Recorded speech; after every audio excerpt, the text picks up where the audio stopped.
Greetings, नमस्कार साथियों। तो आज का हमारा टॉपिक है सुबह सुबह की उनकी दिल की बातें। ठीक है, थोड़ी सी मेरी तबीयत नासाज है because suddenly cold and flu हो चुका है। ठीक है थोड़ा समझ जाएगा। So let's get with the reading. ठीक है, हमने लिए 3 ऑब्जेक्ट। टैरो भी है हमारे पास, ये है ब्लू रिलेशनशिप ओरेकल एंड ये है angelic blessing. So let's connect. And हमारी प्यारी सी कैट यहाँ पे आ चुकी है। आई डोंट नो कितनी देर यहाँ पे वो रुकने वाली हैं, लेकिन शायद उन्होंने फैसला कर लिया है यहाँ पे रुकने का। You are most welcome. ठीक है, 2 मिनट यहाँ पे हमें रखने दीजिए इसे ठीक है, सो लेट्स सी। चलो ये आ गया पहला कार्ड जो कि है भाई 4 of pentacles, taurus, Virgo, Capricorn. I think आपको ये दिख रहा होगा ऐसा। ठीक है, एंड हियर वी गो। तो भाई ये जो कार्ड है यहाँ पे, ये बेसिकली डिटेल्स दे रहा है आपको कि कहीं ना कहीं पे पर्सन जो है वो चीजों को बहुत इजीली हैंडल कर रहा है। अब इजीली कैसे हैंडल कर रहा है भाई, उसके हिसाब से चीजें जैसे चल रही है वैसे ठीक है। उसको कोई स्पेशल बदलाव नहीं चाहिए, बस उसका कहना है कि भाई मेरे ऊपर भरोसा बनाए रखो। यानी कि भाई ये आपको जो प्यार दिखाता है या फिर जो आपका भरोसा है उसके ऊपर, ये भरोसा बनाए रखे। ये ना हो नहीं पाए कि किसी पर्सन ने कहा, किसी फ्रेंड ने कहा अरे नहीं ये तो ये कर रहा है, या फिर तुम्हें नहीं लगता कि तुमसे कोई बात छुपा रहा है, तो उसके ऊपर ज्यादा सोचना नहीं है। ये कहीं ना कहीं इनके मन में चल रहा है, ये उनकी बेसिक चीज है सुबह सुबह की बात। ठीक है, सेकंड जो कार्ड मिला है यहाँ पे वो है भाई द स्टार, यानी कि भाई एक्वेरियस का साइन। अगर हम इस बात को देखें तो यहाँ पे ये पर्सन जो है वो बहुत सारे ख्वाब देख रहा है। ख्वाब में मेरे हिसाब से यहाँ पे बातें आती है कि जैसे एक नया प्रोजेक्ट मिल जाए, नया जॉब मिल जाए, है ना, या फिर नया करियर मिल जाए। अगर कहीं पे कुछ एग्जाम दे रहे हैं, कहीं पे कुछ सीख रहे हैं, तो बहुत ज्यादा कुछ जिंदगी में हो जाए अच्छा बेहतर, ये उनकी कोशिश रहेगी अगर हम इसके ऊपर ध्यान दें तो। ठीक है, तो इस बात के ऊपर आप फोकस कीजिए। उनके हिसाब से भी चीजें इस तरह से होनी चाहिए कि चेंजेस जो हैं वो ऐसे हो कि इनको बहुत फायदा मिले। हाँ, अब फायदे का मतलब अगर आपको लग रहा है कि ऐसे किसी कंपनी में जा रहे हैं जहाँ पे बहुत खूबसूरत लोग हैं, आप चाहे जो भी जेंडर इमेजिन करें, ठीक है, और इनसे बातचीत कर रहे हैं, तो फिर अगर जेलसी है तो आपको इश्यूज आ सकते हैं। वरना भाई इनके हिसाब से मैं तो बस अपना काम करने के लिए वहां पे जा रहा हूँ एंड नथिंग एल्स। क्यों? बिकॉज उनका कहना है कि 6 ऑफ पेंटिकल्स, यानी कि भाई मैं हर व्यक्ति को तराजू में तोलता हूँ। अगर कोई मेरा कलीग है तो मैं कलीग से कलीग जैसे ही बातें करूंगा। अगर मैं आपसे बात कर रहा हूँ एज ए लवर तो एज ए लवर बात करूंगा। तो ये चीज यहाँ पे आती है इंपॉर्टेंट। ठीक है, ये बात आपको ज्यादा समझनी है। सेकंड जो कार्ड आ गया वो है नाइट ऑफ पेंटिकल्स। तो इनके हिसाब से इन्होंने आपके ऊपर विश्वास जताया है और ये विश्वास कंटिन्यू करेंगे कब तक? जब तक कि आप भी विश्वास कंटिन्यू कर रहे हो।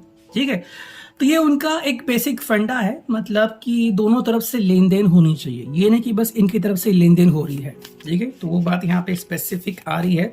नेक्स्ट कार्ड देखते हैं क्या है, वो है 10 of swords, Gemini, Libra, Aquarius.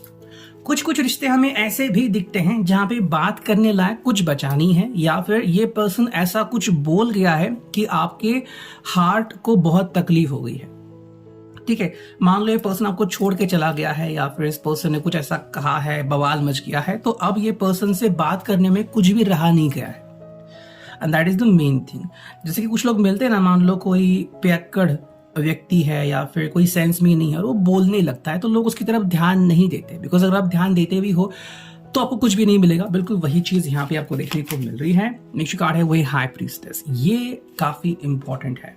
ठीक है, कुछ लोग ऐसे हैं जो बिल्कुल ऐसे हैं हाई प्रीस्टेस की तरह, वो उनको बखूबी पता है कि मेरी क्या जिम्मेदारी है और मुझे मेरी जिम्मेदारी कैसे निभानी है। सो ऐसे में आप इस पर्सन को डायरेक्टली फॉलो कर सकते हो, लेकिन सिर्फ वही पर्सन जो रिस्पॉन्सिबिलिटी को निभाता है। नेक्स्ट कार्ड है वही द वेल, यानी कि भाई जैसे कुएं को देखते हैं, कुआं कितना गहरा होता है या फिर कुएं में से कितना ज्ञान हमें मिलता है, ज्ञान मापी होके नाम आ गया। चलो, जैसे कि द वेल है, तो वही बात हमें यहाँ पे ध्यान में रखनी है कि कहीं ना कहीं पे ये पर्सन जो है वो आपके साथ इंटरैक्ट करना चाहता है, बट उसका कहना है कि मेरे जिंदगी में आओ, मेरे फलसफा को समझो, मेरे जिंदगी में मैंने अब तक कैसे सफर किया है, किस तरह से मैं लड़ा हूं, कैसे चुनौतियों का सामना किया है, ये आपको जानना है ताकि आप मेरा चरित्र जान सके। ठीक है, तो उनकी आपसे अभिलाषा है 7 ऑफ कप्स। बहुत सारी चीजें हैं जो उनको एक्सेप्ट करनी है, जो उनको फॉलो करनी है, जो उनको हासिल करनी है, एंड इसीलिए यहाँ वहां वो मेहनत करते हुए आपको दिखते हैं। और जो फाइनल कार्ड है 7 ऑफ सॉर्ड्स, दोनों ही साथ साथ आ गए। 7 नंबर पर्टिकुलर हो सकता है आपके लिए। ठीक, या फिर किसी के लिए 7 जन्म का रिश्ता, ठीक है। सो 7 ऑफ सॉर्ड्स कहीं ना कहीं पे ये पर्सन जो है वो कुछ लोग ऐसे हैं जो गारंटी नहीं देते रिश्ते की। हाँ, ये हो सकता है कि सडनली मान लो किसी को अच्छा जॉब मिल गया तो आपका साथ छोड़ के चला गया, 2 साल बाद दोबारा से कांटेक्ट कर सकता है, चांसेस है, बट हम कह नहीं सकते डायरेक्टली, ठीक है। अच्छा, थोड़ा सा रीडिंग मेरे हिसाब से थोड़ा सा अलग आ रहा है, बट जो भी आ रहा है आपके सामने मैं रख रहा हूँ जिस तरीके से वो आ रहा है। नेक्स्ट कार्ड है नॉट सीरियस। हाँ, कुछ लोग जो है वो सीरियस नहीं है, या फिर जिंदगी को जैसे ही जिंदगी आ रही है वैसे ही उसको जी रहे हैं, कोई भी एक्स्ट्रा एफर्ट्स नहीं कर रहे हैं। उनके हिसाब से भी मुझे आज का दिन बस बिताना है।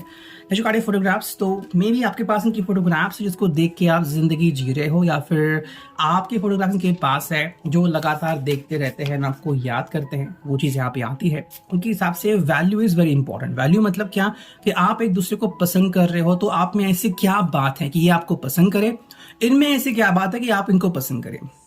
तो ये आपको पता कि क्यों अगर आप इनको बार बार याद कर रहे हो तो ऐसी कौन सी बात है जो आपको इनसे कनेक्ट करती है। हो सकता है ये पर्सन जो है वो अचानक से अपना टूर प्लान करे, या फिर काम के सिलसिले में, या फिर कहीं पे चला जाए। जैसे कि मान लो इनको कंपनी ने कहीं बाहर भेजा है काम के सिलसिले में, तो इनके लिए टूर भी हो गया, वहां पे वो घूम भी सकते हैं, लेकिन 2-3 महीना फिर आपसे दूर रहेंगे। तो ऐसे में बात आती है ट्रस्ट की, कि आप इनके ऊपर ट्रस्ट करते हो, एंड यहाँ पे बात आती है फ्रस्ट्रेशन की। या तो एक पर्सन आपको खुद फ्रस्ट्रेशन देगा, या फिर आप के वजह से इस पर्सन को फ्रस्ट्रेशन शायद महसूस हो रहा है कि मैं करूँ तो क्या करूँ। अगर ये थर्ड पर्सन के बीच फंसा हुआ है और अगर आपको पता लग गया है, तब भी इस पर्सन को फ्रस्ट्रेशन होगा कि कैसे मैं थर्ड पर्सन को छोड़ सकता हूँ, छोड़ भी सकता हूँ या नहीं, और कैसे आपसे कम्युनिकेट करना है। ये जो कार्ड आ गया एंजेलिक ब्लेसिंग का, वो है लेट गो, यानी कि जो भी चीजें, जो भी तकलीफ इस पर्सन को हो रही है, पहली बात तो इस पर्सन ने चीज को जाने देना है, उसको कंटिन्यू नहीं करना है, ठीक है। लेट गो करना हर एक के लिए इजी नहीं होता। जैसे कि मान लो आपको किसी ने कहा कि भाई इस पर्सन को भुला दो, क्या आप भुला सकते हो? जिनको भी ये इजी लगता है वो ठीक है, अगर आप इजीली कनेक्ट कर सकते हो तो बहुत अच्छी बात है आपकी जिंदगी के लिए। मैं एक दूसरे के लिए नहीं कहूंगा, लेकिन लेट गो करना कई बार बहुत डिफिकल्ट होता है। अगर ये पर्सन इगोइस्टिक है, इसकी राशि अगर अग्नि राशि से कनेक्टेड है, फायर साइन, जैसे कि भाई एरीज, लियो, सैच, तो फिर इसको ईगो का इश्यू जो है वो बहुत ज्यादा आ सकता है। ये जो कार्ड है वो है नॉट द राइट टाइम, यानी कि भाई अगर आप दोनों ही किसी बात के ऊपर, किसी मसले में अटक गए हो और सोल्यूशन चाहते हो, तो ये वो सही समय नहीं है जहां पे आप बात को छेड़ सके। या तो इस बात को और थोड़ा टालिए, या फिर कहिए कि 1-2 हफ्ते तक शायद हम बात नहीं करेंगे, या फिर हमें अब तक डिसीजन नहीं लेना है, जैसा चल रहा है वैसे ही कंटिन्यू करते हैं, तब शायद हमें जाके कोई अच्छा पैरा सोल्यूशन मिल जाएगा। जो थर्ड कार्ड है वो है नो। तो अगर किसी का जो भी क्वेश्चन है कि क्या मैं उनसे बातचीत खुद से करूं, या फिर क्या मुझे उनको खुद से वेट करना चाहिए, तो आंसर स्पेसिफिकली पहले तो नो आ रहा है।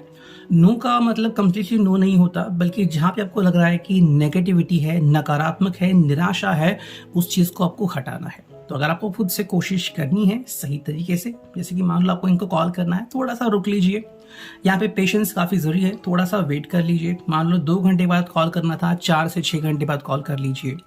अचानक से रिश्ता तोड़ना था तो पहले थोड़ा सा सोच लीजिए, थोड़ा सा समय दीजिए अपने आप को। फिर भी अगर लग रहा है कि नहीं ये रिश्ता उतना वर्थ नहीं है, फिर आप अपना डिसीजन ले सकते हो। ये आज का reading, I hope it resonate.